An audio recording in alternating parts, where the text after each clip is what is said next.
ஓம் சாய்ராம், ஜெய் சாய்ராம். என் அன்பு குழந்தையே, உன்னிடம் அதிகாலையில் உன்னை தேடி வந்திருக்கிறேன் என்றால் எப்படிப்பட்ட நல்ல செய்தியை சொல்ல வந்திருப்பேன் என்று அறிந்து கொள். நீ என்னை காண வந்தாய் அல்லவா? மௌனமாக என்னை தரிசித்தாய் அல்லவா? எதுவும் வேண்டுமென்று கேட்கவில்லை. உன் கண்களில் அதற்கு பதிலாக ஆனந்த கண்ணீர் தான் வந்தது. உன்னுடைய மனதிலோ சிறு புன்னகை இருந்தது. அமைதியாக என்னை பார்த்து உனக்கு என்ன நன்மை எனக்கு செய்ய தோன்றுகிறதோ அதை உன் விருப்பப்படியே செய்யப்பா என்று என்னிடம் கூறிவிட்டு சென்று விட்டாய் அல்லவா? நிச்சயமாக உன் கனவுகளை நிறைவேற்றுவதில் நான் துணை செய்வேன். அது என்னவென்று நீ கூற வேண்டாம். அது விரைவில் நிறைவேறும். அப்போது நீ அறிவாய். நீண்ட காலம் நலமுடன் வாழ்வாய். அப்பாவின் துணை உனக்கு இருக்கும்போது நீ ஏன் எதற்கும் கலங்கிக் கொண்டிருக்கின்றாய்? வாழ்க்கை நினைத்து அலுப்பும் வெறுப்பம் கொள்ளாதே. என் கண்களை பார்த்து புன்னகை செய். பொன்னான நாட்கள் வந்து கொண்டிருக்கின்றது என்று நம்பிக்கையுடன் சொல். எனக்கு துணையாக என் அப்பா இருக்கிறார் என்று தைரியமாக சொல். உன் ஆரோக்கிய குறைபாடுகள் எல்லாம் சரியாகும். இனி உன்னுடைய ஆரோக்கியம் மேம்படும். உன்னுடைய பயணத்தில் துணையாக நான் இருப்பேன். உனக்கான மாற்றத்திற்கான நல்ல நாள் ஆரம்பமாகிவிட்டது. இனி உன் வாழ்க்கை வேறு கோணத்தில் பயணிக்கப் போகிறது. அங்கு நிறையவே நன்மைகள் இருக்கும். நன்மைகள் நடந்து கொண்டே இருக்கும். கவலைப்படாதே.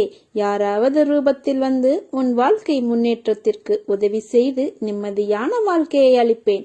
நான் இருக்கிறேன், கலங்காதே. எத்தனை பேர் கூடி உனக்கு வழியை அடைத்தாலும் அத்தனை பேரும் வியக்கும்படியாக நான் உனக்கு பல வழிகளை காண்பிப்பேன். உன்னால் முடியும் என்று எண்ணுவதையோ அல்லது முடியும் என்று கனவு காண்பதையோ துணிந்து தொடங்கு. உனது துணிவிலேயே அறிவும் ஆற்றலும் மந்திரமும் அடங்கியுள்ளது. சோதனை காலம் வரும்போது பயப்படாதே. உனக்கு பின் இருப்பது நான். நீ தைரியமாக நின்று போராடு. உன்னை கைவிட மாட்டேன். நிச்சயம் வாழ்வில் உனக்கு வெற்றி மட்டுமே கிடைக்கும். ஒருபோதும் கவலை கொள்ளாதே. உன் துணையாக நான் உள்ளேன். துணிந்து முடிவெடு. துன்பம் வந்தால் நான் விரட்டுகிறேன். உன் வேண்டுதல் நிறைவேறவில்லை என என் மீது வருத்தத்தில் உள்ளாய். தாமதமாகுமே தவிர தப்பாமல் நடக்கும். இக்கணமே நான் உன்னை ஆசீர்வதித்து விட்டேன். நீ நினைக்க முடியாத, யோசிக்க முடியாத, சிந்திக்க முடியாத மிக பெரிய அற்புதத்தை பாபா உன் வாழ்வில் விரைவில் நிகழ்த்துவார். அவர் காட்டும் வழியில் நீ நிச்சயம் உயர்வாய். உங்களுடைய காரியம் நிச்சயம் கைகூடும். நம்பிக்கையுடன் பாபாவை வணங்கும் எல்லா இடமும் துவாரகமாயே. பாபாவை தவிர வேறெதிலும் நாட்டமில்லாத பக்தர்களாலேயே இது உணரப்படும். அப்படிப்பட்ட பக்தர் கடல் கடந்து இருந்தாலும் பாபா அவனுடைய இருப்பார். தனக்காக எந்த விதமான பூஜை முறைகளையோ விரதம் இருக்கவோ பாபா என்றும் கூறியதில்லை. அவர் கேட்பது அசைக்க முடியாத நம்பிக்கையை மட்டுமே. பாபா மீது அத்தகைய நம்பிக்கை உங்களுக்கு இருக்குமானால் இயலாத காரியம் என்று எதுவும் இல்லை. என்னிடம் அடைக்கலம் தேடி வந்தவர் நிவாரணம் பெறவில்லை என்பது 3 காலங்களிலும் நடக்காத விஷயம். உங்களுடைய காரியம் நிச்சயம் கைகூடும். அதற்கு நான் பொறுப்பு. என்னுடைய வாக்குறுதியாக உனக்கு நான் அதை தருகிறேன். நம்பிக்கையோடு நீ உன் கடமையை செய். உனக்கான அந்த நல்ல நாள் நிச்சயமாக உன்னை தேடி வரும். என்னுடைய பிள்ளைகள் தானே என்னிடம் கேட்கிறார்கள். அதை கொடுப்பதுதானே ஒரு தந்தையின் கடமை. சாயப்பா, நான் உங்களுக்கு கேட்பதை தருவேன். என்னுடைய செல்ல பிள்ளைக்காக. உறவுகள் பழித்தாலும், குடும்பமே இகழ்ந்தாலும், உலகமே எதிர்த்தாலும் நான் உன்னுடன் கூடவே இருந்து உன்னை காப்பேன். அன்பு குழந்தையே, உன்னை அவமானப்படுத்தியவர்கள் முன் தலை நிமிர்ந்து வாழ வைப்பேன். கவலைப்படாதே. உன்னை விட்டு விலகி சென்ற உறவுகள் எல்லாம் உன்னை தேடி வரும்படி நான் செய்வேன். பொறுமையாக இரு. எல்லாம் தெரிந்தாலும் எதுவும் தெரியாதது போல் இருந்து விடுங்கள். அந்த பண்புதான் உங்களை வாழ்வின் உயரத்திற்கு கொண்டு செல்லும். நம்பிக்கையோடு உன் கடமையை செய். உனக்கான அந்த நல்ல நாள் நிச்சயமாக உன்னை தேடி வரும். தூங்காத இரவுகள் இருக்கலாம், ஆனால் விடியாத இரவும் இல்லை, முடியாத செயலிலும் இல்லை. வெற்றி நிச்சயம். உனக்கென படைக்கப்பட்ட எல்லாமே நிச்சயமாக உன்னை வந்தடைந்து விடும். கவலைப்படாதே. அப்பா நான் இருக்கிறேன், கலங்காதே. நீ எதிர்பார்த்தது எதுவும் நடக்கவில்லை என கவலைப்படுகிறாய். எந்த நேரத்தில் நடக்க வேண்டுமோ கண்டிப்பாக நடக்கும். பொறுமையாயிரு. உன் முயற்சிக்கான பலன் நிச்சயம் கிடைக்கும். உன் கஷ்டங்களுக்கெல்லாம் விடுவு காலம் வந்துவிட்டது. துயரங்கள் முடிவுக்கு வந்துவிட்டது. வசந்த காலம் ஆரம்பமாகிவிட்டது. இனி உன் வாழ்வில் எல்லாமே ஆனந்தம்தான். உன் முகம் ஆனந்தத்தில் இருப்பதை பார்க்க ஆவலுடன் காத்திருக்கிறேன். உன் முன்னும் பின்னும் நிழலாக நான் வருவேன். முன்னே செல்லும் தந்தையாக, பின்னே வரும் தாயாக தொடர்ந்து உன்னை காப்பேன். அணைய போகின்ற விளக்குத்தான் பிரகாசமாக ஒளிக்கும். அதனால்தான் கொரோனா என்ற கொடிய நோயும் கோர தாண்டவம் ஆடுகிறது. அதற்கு அழிந்து போக நாள் நெருங்கிவிட்டது. கூடிய விரைவில் இவ்வுலகம் பழைய நிலைக்கு திரும்பும். நம்பிக்கையுடனும் பொறுமையுடனும் இருங்கள். என் செல்ல குழந்தைகளே, உங்களை காப்பது எனது பொறுப்பு. ஒருவன் முழு மனதுடன் என்னை நாடி என்னையே நிலைத்திருப்பின் அவன் உடல் ஆன்மா இரண்டை பற்றியும் எந்தவித கவலையும் கொள்ள வேண்டியதில்லை. நான் உனக்குள் உன்னுடன் இருக்கும் வரை எந்த கட்ட சக்திகளும் உன்னை நெருங்காது. உன் கர்ம வினைகள் விலகிவிட்டது. செல்வம் உன் வீடு தேடி வரும்.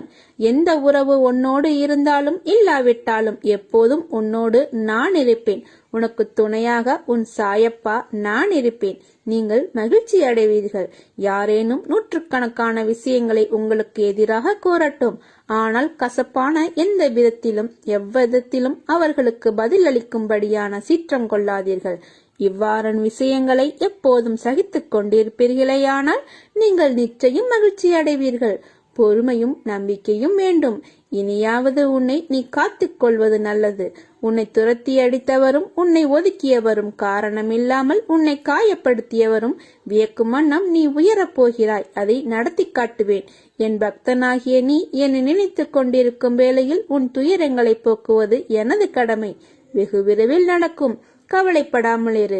நான் உன்னுடன் வந்திருக்கிறேன். என்னை நீ இறுக பிடித்துக்கொள். உன்னை விட்டு நான் எங்கும் போக மாட்டேன். நீ பொறுத்திருந்து பார். நடக்கப் போவதை பார். கவலைப்படாமல் இரு. நான் உன்னுடன் வந்திருக்கிறேன்.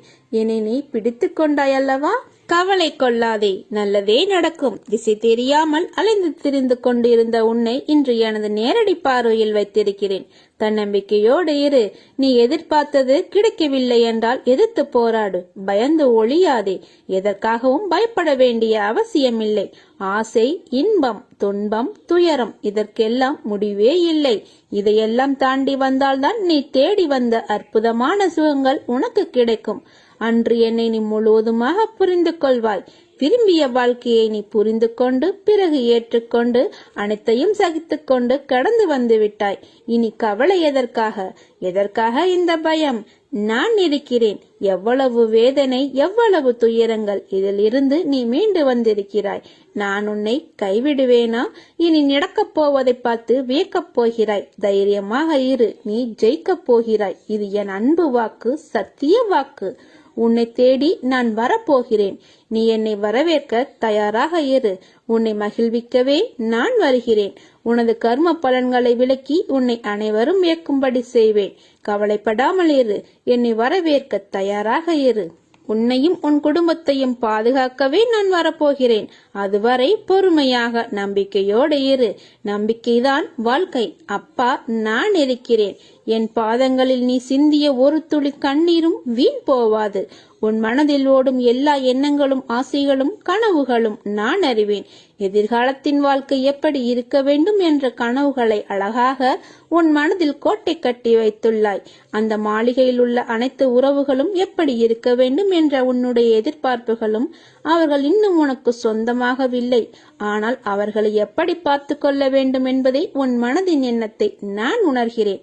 உன் வாழ்க்கை அழகான எதிர்காலத்துடன் போர்க்காலமாகத்தான் இருக்க போகிறது. நீ எதற்கும் பயப்பட தேவையில்லை. உனக்கு நினைத்தது போன்ற வாழ்க்கை உனக்கு கிடைக்கும். ஆனால் வாழ்க்கை கஷ்டங்கள் இல்லாமல் எப்படி இருக்கும்? பகல் இரவு என இருப்பது போல இன்பம் துன்பம் என்ற இரண்டு பக்கங்களும் இருக்கும். வாழ்க்கையில் நிம்மதியான சந்தோஷமான சூழ்நிலைகள் அமைய வேண்டுமென்றால் சில மேடு பள்ளங்களை தாண்டித்தான் வந்தாக வேண்டும். உழைத்து அதற்கான தகுதியை நீ வளர்த்துக்கொள். நிச்சயம் நீ வெற்றி பெறுவாய். அதில் நான் உன்னை வெற்றி பெற வைப்பேன். நான் சில உனக்கு அறிவுரைகளை கூறுகிறேன். நிகழ்கால வாழ்வு என்பது மிகவும் முக்கியம். எதிர்காலம் நல்லதாய் அமைய வேண்டுமென்றால் நான் சொல்படி நடந்து கொள். நான் கூறுவதை காதில் வாங்கிக் கொண்டு உன் புத்தியிலும் மனதிலும் பதித்து வை. நல்லதே நடக்கும். உனக்கு சீக்கிரம் நல்ல வழி பிறக்கும். எல்லாம் நல்லதாகவே நடக்கும். என் வார்த்தையை நம்பு. உன் ஆசைகளையும் எண்ணங்களையும் நான் அறிவேன். நீ இதயபூர்வமாக என்னை நம்பு. உன்னோடும் உன் குடும்பத்தோடும் நான் இருக்கிறேன். உன்னுடைய நன்மைக்காக சொல்கிறேன். பழிவாங்கும் உணர்வுள்ளவர்களிடம் பழகாதே. சற்று விலகி இரு. அவர்களால் உன் மன நிம்மதியை தொலைக்காமல் கவனமாக செயல்படு. கொடுத்து பழகியவன் தன் நிலை தாழ்ந்தாலும் பிறர்க்கு உதவ தவறியதில்லை. நான் என்கிற ஆணவம், அவனா என்ற பொறாமை, எனக்கு என்கிற பேராசை, இந்த 3 குணங்களும் மனிதனை நிம்மதியாக வாழ விடாது. பணத்தால் கிடைக்கும் புகழ் நம்மிடம் பணம் இருக்கும் வரை மட்டுமே நிலைக்கும். குணத்தால் கிடைக்கும் புகழ் இறந்த பின்பும் நமக்கு நிலைக்கும். இன்பமும் துன்பமும் எல்லாம் இறைவன் கட்டளையே. கஷ்டங்களை கொடுத்தவர் அதற்கான தீர்வையும் கொடுப்பார். தன்னம்பிக்கையை ஒருபோதும் சிதறவிடாமல் மன வலிமையோடு எதிர்கொள். உன் வாழ்க்கையில் நீ அடுத்த நிலைக்கு செல்லப் போகிறாய். அதனால் இப்போது இருக்கும் துன்பத்தை பற்றி கவலைப்படாமல் உன் வேலையை தொடர்ந்து செய். நீ வெற்றி பெறுவாய். உனக்கு துணையாக நான் இருக்கிறேன். காத்திருக்கும் நாட்களும் நீடித்த நம்பிக்கையும் நீண்ட அகண்ட பொறுமையும் என்றும் தொலைந்து போகாது. உன் கஷ்டத்தை கூறாமல் உன் மனதில் வைத்திருந்தால் உன் சாய்தேவாக்கு தெரியாமல் எப்படி போகும்? உன்னுள் உன்னையே உணர வெழ்ந்திருக்கும் அத்தனை போராட்டங்களில் இருந்தும் நீ வெற்றி பெறுவாய். காத்திருந்த நாட்கள் நடக்கும் நடக்காது என்ற குழப்பங்களின் திரை விலகி வாழ்க்கையை உயரமாய் மின்னப் போகிறது. இது என்னுடைய சத்திய வாக்கு. நீ என்றைக்கும் வாழ்வில் உனக்கு உண்மையாகவும் நேர்மையாகவும் இரு. அந்த வழியே உன் தடைகளை எல்லாம் தூளாக்கிவிடும். உன் சாயப்பா உனக்கு துணையாயிருப்பேன். உங்களை தவிர வேறெதிரும் நம்பிக்கை கொள்ளும் என் மனதை மாற்றுங்கள் என சொல்லும் உன்னுடைய குரல் நம் பந்தத்தின் ஆழம். இது ஜென்ம ஜென்மமாய் தொடரும் பந்தம். உனக்காக நான் இருக்கிறேன். எல்லாம் மாற்றியமைக்கப் போகிறேன். நலமோடு நல்வாழ்வு காத்து கொண்டிருக்கிறது. சுபமாய் என் ஆசீர்வாதங்களுடன் நிறைவாக நீ வாழ்வாய். வாழ்வில் ஒருவருக்கு வரும் மேலோங்கிய நேரத்தில் அவர்களுக்கு எல்லாம் உயர்வாகத்தான் இருக்கும். அதை போல மேலே ஏறிய அடிகள் மீண்டும் கீழே நோக்கி அடிகள் வரத்தான் செய்ய வேண்டும். வாழ்வில் உயர்வு தாழ்வு எல்லாம் யதார்த்தம்தான். ஆனால் அதை புரிந்து நீ எடுக்கும் அடிகளில் உன் பலத்தை சோதிக்கும் அளவிற்கு கடினங்கள் வந்தாலும் அதை தாண்டி நீ அடிகளை எடுத்து வைக்க வேண்டும். வாழ்கின்ற வாழ்க்கை ஒரு வட்டத்தின் வடிவுதான். அதனுள் நமக்கு நாம் ஈட்டுக்கொள்ளும் அளவுகோல் என்பது நம்மை எச்சரிக்கும் அபாயமணி. போகும் அடிகள் சரிதான். அவைகள் உன்னை கொண்டு போகும் திசை சரிதானா என்று உன் மனதில் உனக்கும் எழும் எச்சரிக்கை மணியாக என் குரல் உனக்கு எப்போதும் இருக்கும். அந்த வட்டத்திற்குள் மாயை என்ற நிழல் பின்தொடர்ந்தால் உன்னுள் நீ போடும் வட்டத்திற்குள்ளேயே மாயையின் ஆதிக்கம் ஆரம்பிக்கும்.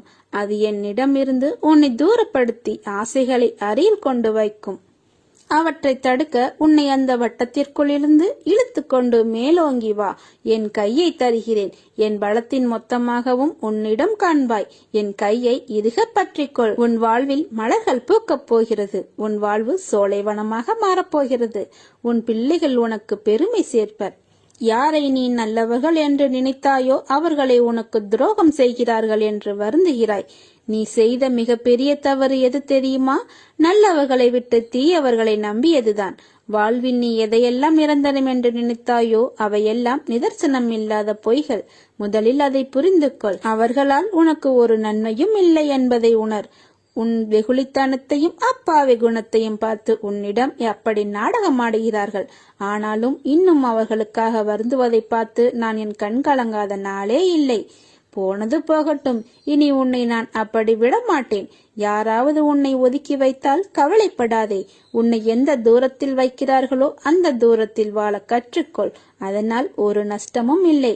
உன்னோடுதான் நான் இருக்கிறேன். தர்மத்தின் வாழ்வுதனை சூதுக்கவும். இறுதியில் தர்மமே வெல்லும். நீ எங்கே சென்றாலும் அங்கே உனக்கு துணை செய்ய உனக்கு முன்பு நான் இருப்பேன். அன்பு என்பது ஒருவரை நாம் நேசிப்பது மட்டுமல்ல. வெறுப்பு என்ற எதிர்மறையை மறந்து நீ நேசிக்கும் முறையில்தான் உன் வாழ்வில் உன்னை சுற்றியுள்ளவர்கள் அமைவார்கள். பேதமின்றி நேசிக்க எண்ணத்தை வளர்த்துக்கொள். அது உன்னால் சில சூழ்நிலைகளில் முடியாத போது வெறுக்க நினைக்காதே. நகன்று நிற்க கற்றுக்கொள். அது உன்னை எப்போதும் காக்கும். எல்லா சந்தர்ப்பங்களிலும் உன்னை அன்போடு அரவணைத்துக் கொண்டு தான் வருகிறேன். என் பிள்ளை, உனக்கு செய்ய வேண்டியதை தக்க சமயத்தில் செய்வேன். சற்று பொறுமையாக இரு. என் மீது நம்பிக்கையாக இருக்கும்போது உனக்கான நியாயத்தை நான் செய்யாமல் போவேனா? நீ இழந்த அனைத்தையும் மீண்டும் பெறுவாய். அதற்கு நான் பொறுப்பு. நீ விரும்புவது தாமதமாவது உன்னுடைய நல்லதுக்காகவே என்று நினைத்துக்கொள். அப்பா நான் இருக்கிறேன். நீ என்னிடம் வந்து சேர்ந்தது முதல் என் மீது எவ்வளவு பிரியமாகவும் பக்தியுடனும் இருக்கிறாய் என்பதை நான் அறிவேன். பிறர் மீது நீ காட்டும் அன்பு, உனது சிந்தனை, நடவடிக்கைகள், பக்தி எல்லாவற்றினாலும் என் பெருமையை நீ உயர்த்தியிருக்கிறாய். இவ்வளவு சிறப்பாக செயல்பட்டாலும் உன்னிடம் சிறு சிறு குறைகள் உள்ளது. அவற்றை நீ கைவிட வேண்டும் என்பதே என் விருப்பம். சுயநலத்தை ஒழித்து எல்லா உயிர்களையும் நேசி. முடிந்தவரை பிறருக்கு என்ன உதவி தேவைப்படுகிறதோ அந்த உதவியை அவர்களுக்கு செய். ஒழுக்கம் என்னும் அடித்தளத்தில் வாழ்க்கையை அமைத்துக் கொண்டு வாழ். ஒழுக்கம் என்பது உன் அன்பானவர்களுக்கு மட்டும் நீ காட்டுவது கிடையாது. உன்னை சுற்றியுள்ள அனைவரிடமும் நேர்மையை நீ கடைபிடிக்க வேண்டும். அதுவே தர்மம். எவன் ஒருவன் அவன் மனம் சொல்லும் தீய எண்ணங்களை கட்டுப்படுத்தி வெல்பவனே அவனே வாழ்வில் வெற்றி அடைவான். நீ நல்ல எண்ணங்களுடன் செயல் புரிந்தால்தான் நிம்மதி, செல்வம், மகிழ்ச்சி ஆகியவை உன்னை பின்தொடர்ந்து நிழல் போல வரும். தர்மத்தை பின்பற்றாதவனுக்கு வாழ்க்கை துன்பத்தை தான் தரும். வெறுப்பு, கடுஞ்சொல் இவற்றிலிருந்து விலகினேன். எதிர்பார்ப்பு இல்லாமல் அனைவரையும் நேசி. எந்த நேரத்திலும் நிலையிலும் நிதானத்தை கடைபிடி. இந்த நல்வினைகள் கர்ம பந்தத்திலிருந்து விடுபட செய்து உன்னை சந்தோஷமாகவும் நிம்மதியாகவும் வாழ வகை செய்யும். நான் கூறும் வார்த்தைகள் மீது நம்பிக்கை வைத்து செயல்படு. குழந்தைகள் தவறு செய்வது இயல்புதான். உன் தாயாய் தந்தையாய் நான் கண்டிப்பேன்.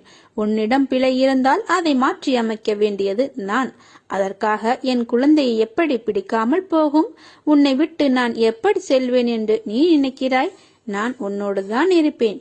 எந்த வழி உன்னை இதுவரை துன்பத்தில் ஆழ்த்தியதோ அதே வழி இன்பத்திலும் உன்னை ஆழ்த்த காத்திருக்கிறது. சாயை பணிந்தவர்களுக்கு வாழ்வில் துன்பம் கொஞ்ச காலங்கள்தான். கர்மாவை சாய் துடைத்துக் கொண்டே இருக்கிறார். சிந்தனையை சாய்நாதனின் மேல் வைத்து கடமையை செய்யுங்கள். வாழ்க்கை தெளிவு பிறக்கும். நம்பிக்கையுடன் பொறுமையுடன் காத்து இருங்கள். எவ்வளவு பெரிய பிரச்சனை என்றாலும் நான் நம்பும் இறைவன் நம்மை காப்பாற்றுவார் என்ற நம்பிக்கையுடன் கடந்து செல். உன் நம்பிக்கை உன்னை காக்கும்.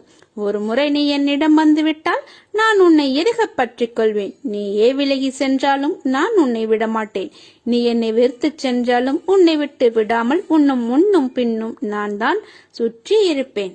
உங்களின் எல்லா வழிகளையும் நான் தூக்கி எறிவேன். விசுவாசமும் பொறுமையும் வேண்டும். உங்களுக்கான நல்ல நாள் வந்து கொண்டே இருக்கிறது. நீ இழந்ததை நினைத்து வருந்தினால் இருப்பதையும் இழந்து விடுவாய். இருப்பதை வைத்து மகிழ்ச்சியாக வாழ கற்றுக்கொள். நீ என்றும் என்னுடைய அரவணைப்பில் இருக்கிறாய். நீ விரும்பிய வாழ்வை நீ வாழப் போகிறாய். உன்னோடு நான் இருக்கிறேன். என்னை தஞ்சமடைந்தவர்கள் யாராக இருந்தாலும் ஓரறிவு முதல் 6 அறிவு படைத்த மிருகமோ மனிதனோ யாராக இருந்தாலும் அவரை காப்பது என்னுடைய கடமை. நீ எனக்கு எப்போதும் நான் எதிர்பார்க்காத அன்பை கொடுக்கும் போது உன் வீட்டிற்கு தேவையான அனைத்து பொருட்களையும் நான் தருவேன். அது என்னுடைய பொறுப்பு. என்றென்றும் நீயும் உன் குடும்பமும் என் அரவணைப்பிற்குள் தான் இருக்கிறாய். போலியான உறவுகளால் உன் மனம் துயரம் அடைந்தாலும் என் ஆசையால் வாழ்வில் நீ உயரமடுவாய். கவலைப்படாதே. உனக்கான ஒன்று உன்னை தேடி வரும் காலம் வந்துவிட்டது. இனி உனக்கு வசந்த காலங்கள் மட்டுமே. துயரங்களும் கஷ்டங்களும் முடிந்து விட்டது. வசந்த காலம் ஆரம்பமாகிவிட்டது. சூரிய ஒளி போல் உன் வாழ்வில் ஜொலிக்கப் போகிறது. உன் வாழ்வில் எல்லாம் ஆனந்தமே தான் வரப்போகிறது. சந்தோஷமும் நிம்மதியும் உன்னையும் உன் குடும்பத்தையும் திக்குமுக்காட வைக்க போகிறது. எல்லாம் நல்லதாகவே நடக்கும். நீ எதிர்பார்த்த காரியம் இப்போது நடைபெறும். நீ வேண்டிய உறவு, தேடிய உறவு உன்னை தேடி வரும். உன்னுடன் இருப்பது உன் சாய்தேவா என்ற நம்பிக்கையோடு நீ உன் கடமையை செய். மற்றவற்றை நான் பார்த்துக் கொள்கிறேன். ஓம் சாய்ராம். ஜெய் சாய்ராம்.